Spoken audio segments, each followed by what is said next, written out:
अस्सलाम वालेकुम। आज का टॉपिक है 14.9 कम्बिनेशन ऑफ रजिस्टर्स।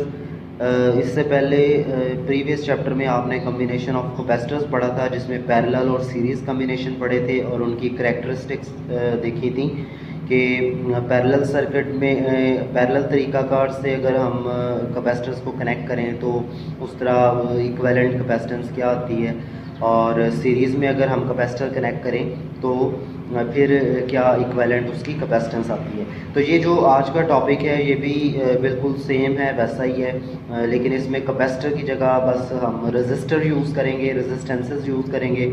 और उसमें जो फार्मूला था वो Q equals to C V था, तो इसमें हम ओहम लॉ यूज़ करेंगे V equals to I R.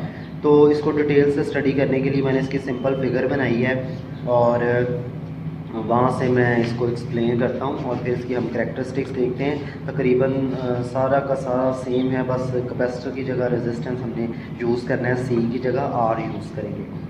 तो कम्बिनेशन ऑफ रेजिस्टेंस में सबसे पहले स्टार्ट करते हैं सीरीज़ कम्बिनेशन में।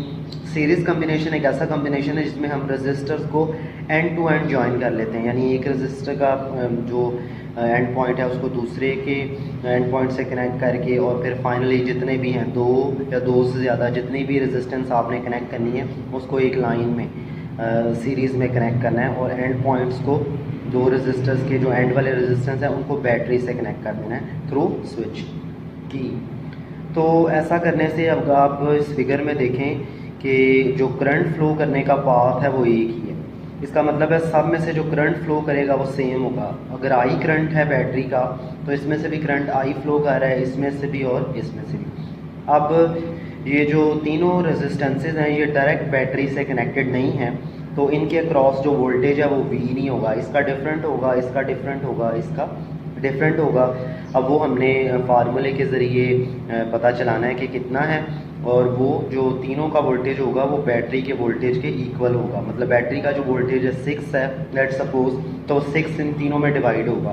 लेट सपोज 1 2 और 3, तो 1 और 2 3 और 3 6। तो ये मैंने एग्जांपल के तौर पर बताया, लेकिन ये हम फार्मूले से कैलकुलेट करते हैं। इसके अलावा जो रेजिस्टेंसेस कनेक्ट की गई हैं सर्किट में, इनको हम उसी तरह नाम देंगे। जैसे कैपेसिटर के लिए C1 C2 C3 कहा था, तो रेजिस्टर के लिए R1 R2 एंड R3। तो जैसे मैंने कहा कि वो फार्मूले को यूज़ करते हुए हम काम करते हैं V equals to I R, जिसमें V की वैल्यू I की और R की वैल्यूज़ ये होगी R1 R2 R3।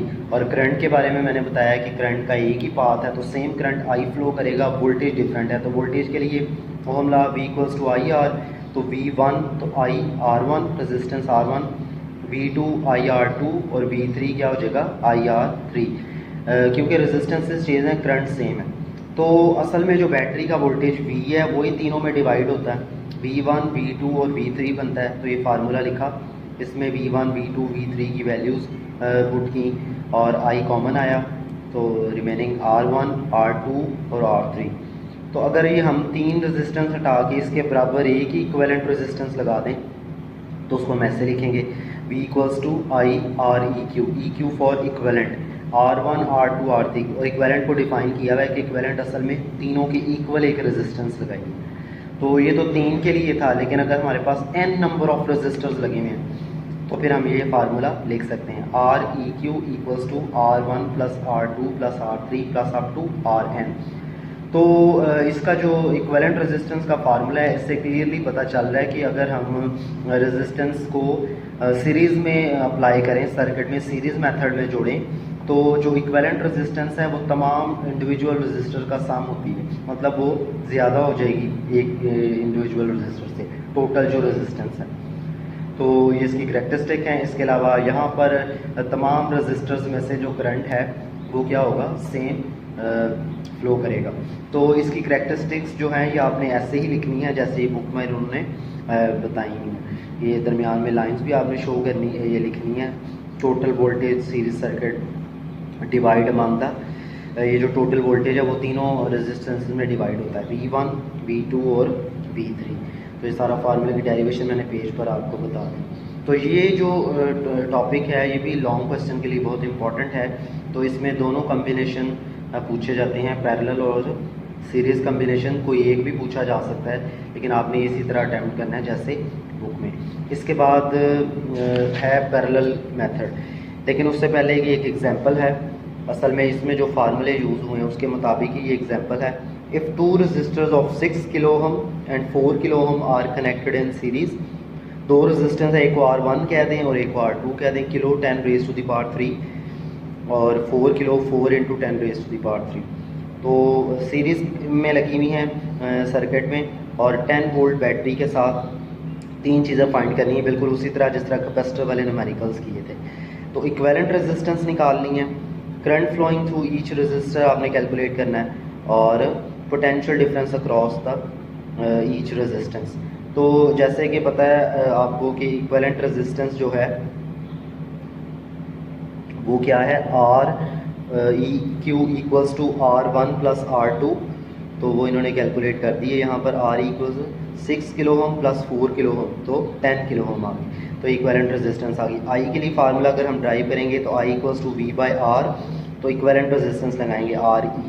EQ भी लिख सकते हैं, सिर्फ E भी लिख सकते हैं। तो इसको सॉल्व किया तो ये आ गया 1 मिली ampere.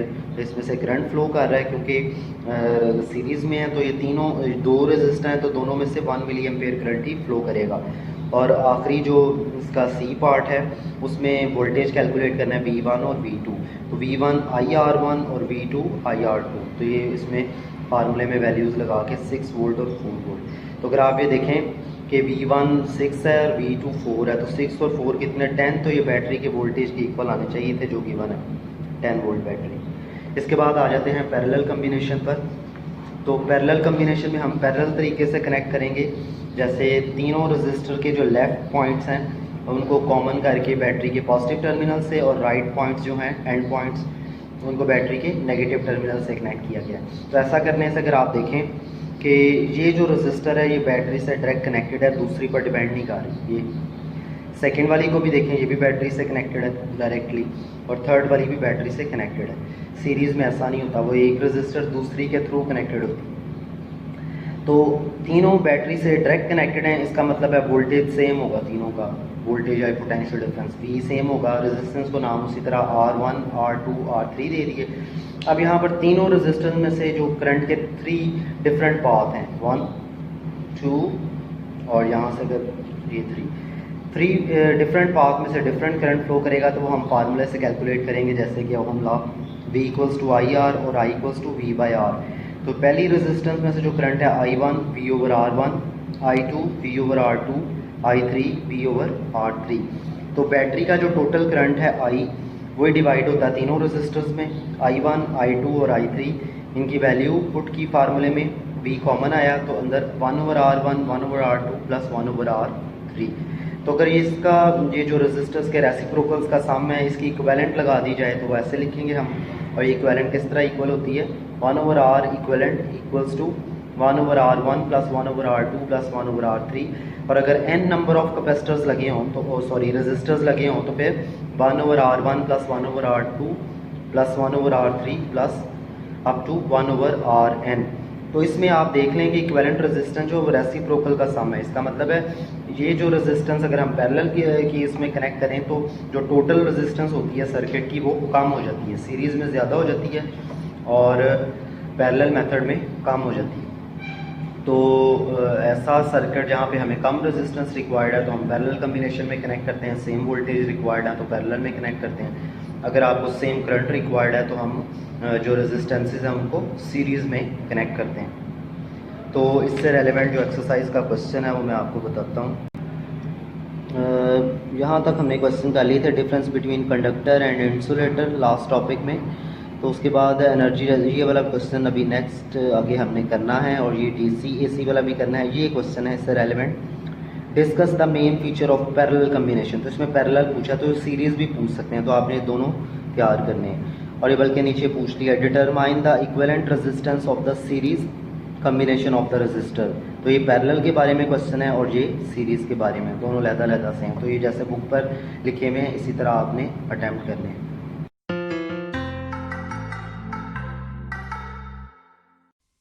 In this circuit, we have 3 resistors of different values connected in series. How do we know they are in series? Because they connected one after the other, forming just one path and not multiple paths. Let's perform a small activity now. Close the plug key and note the ammeter reading with these 3 resistors connected in series. Let it be I amperes. Next, place the ammeter somewhere between resistors R1 and R2 and note its reading. Similarly, place it between R2 and R3 and note the reading. What you will notice is that the current will be I amperes in each case. Yes, the current is constant at every point in the circuit. It tells us that in a series combination of resistors, the current flowing is the same throughout. Okay, now let's remove the ammeters which are between the resistors and try out something else. Now insert a voltmeter across the start of the first resistor and the end of the third resistor. Now plug the key and note the potential difference across the resistors. Let's say it's V volts. Now take out the plug key and disconnect the voltmeter.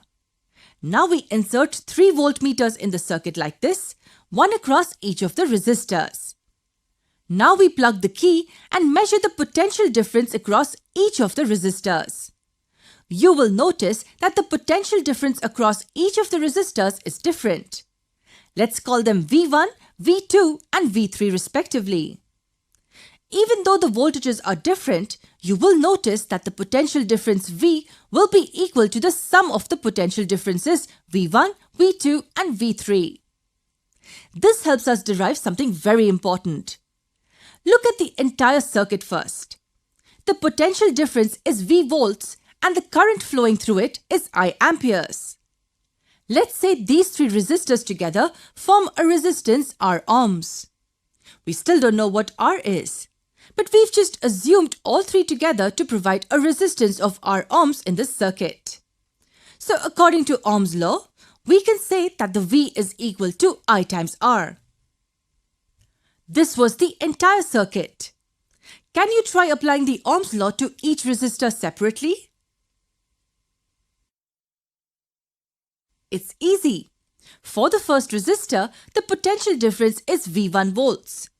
The current flowing through it is I amperes and the value of the resistance is R1 ohms. Applying the Ohm's law for the first resistor, we get V1 equal to I times R1. Similarly, for the other 2 resistors, we apply the Ohm's law to get 2 more equations. Now we can substitute the values of V, V1, V2, V3 in the first equation to get the result we need. V is I times R, V1 is I times R1, V2 is I times R2, and V3 is I times R3. Dividing both sides by I, we get the value of R as this. What did we just get? When 2 or more resistors are connected in series, the overall combined resistance R is the sum of the individual resistances. Now you understand why the resistance increases when resistors are connected in series. It's because each resistor when added in series adds up to the previous resistance. As the resistors are connected in series, we call the overall resistance Rs. On a new page, let's quickly review resistors in series. Take this simple electric circuit with one resistor. What will happen if I add more resistors in series? The overall resistance will increase and the current in the circuit will decrease. The current flowing in the circuit will be the same at every point in the circuit. And the overall resistance will be the sum of the individual resistances. In the next lesson, we will solve interesting problems related to resistors connected in series.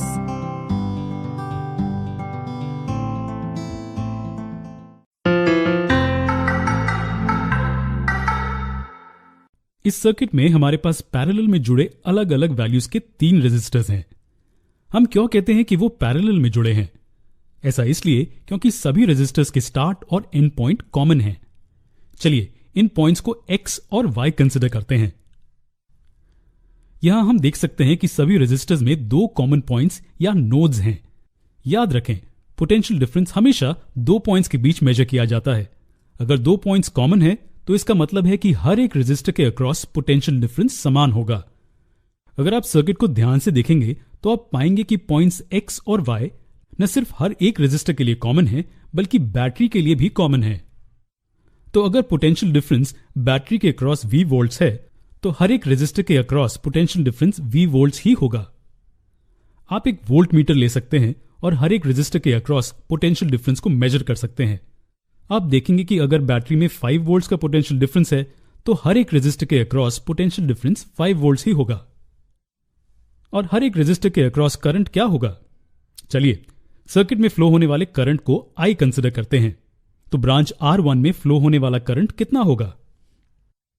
चलिए उस branch में ammeter को connect करके पता करते हैं। हम की से प्लग को निकालकर एमीटर को R1 रेजिस्टर के साथ सीरीज में जोड़ देते हैं। एमीटर की रीडिंग I1 एम्पियर्स पर रखते हैं।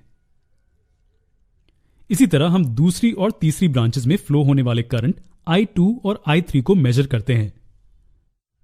इंडिविजुअल करंट्स को मेजर करके हमें I और रेजिस्टर्स के अक्रॉस फ्लो होने वाले करंट्स के बीच के रिलेशन मिलता है।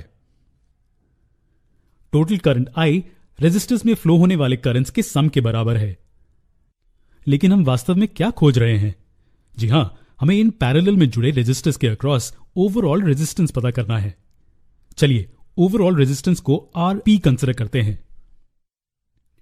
ओम्स लॉ के मुताबिक करंट I सर्किट में potential difference V over combined resistance RP के बराबर होगा। अब हमें हर एक रेजिस्टर पर ओम्स लॉ को अप्लाई करना है। पहले रेजिस्टर के लिए current I1 potential difference V over resistance R1 के बराबर होगा। हम जानते हैं कि पोटेंशियल डिफरेंस हर एक रेजिस्टर के अक्रॉस कांस्टेंट है। अब क्या आप ओम्स लॉ को दूसरे और तीसरे रेजिस्टर्स पर अप्लाई कर सकते हैं? आपको ये दो इक्वेशंस मिले होंगे। हमने यहां कुछ स्पेशल नहीं किया है। पहले हमने ओम्स लॉ को पूरे सर्किट में अप्लाई किया और फिर हर एक रेजिस्टर पर अप्लाई किया। अब हमें I1, I2 और I3 के वैल्यूज को पहले इक्वेशन में सब्स्टिट्यूट करने पर यह मिलेगा। दोनों साइड्स को V से डिवाइड करने पर हमें ओवरऑल रेजिस्टेंस और इंडिविजुअल रेजिस्टेंस के बीच का रिलेशन मिलता है। यह एक बहुत ही महत्वपूर्ण रिलेशन है। हम इसे कैसे समझ सकते हैं? जब रेजिस्टर्स पैरेलल में जुड़े होते हैं तो इक्विवेलेंट रेजिस्टेंस का रेसिप्रोकल इंडिविजुअल रेजिस्टेंस के रेसिप्रोकल के सम के बराबर होता है। हालांकि यह इस फॉर्मूला में बहुत स्पष्ट नहीं है, लेकिन जब रेजिस्टर्स पैरेलल में कनेक्ट होते हैं तब ओवरऑल रेजिस्टेंस कम होता है। अगले लेसन में एक एग्जाम्पल लेकर हम इस कॉन्सेप्ट को बेहतर समझेंगे।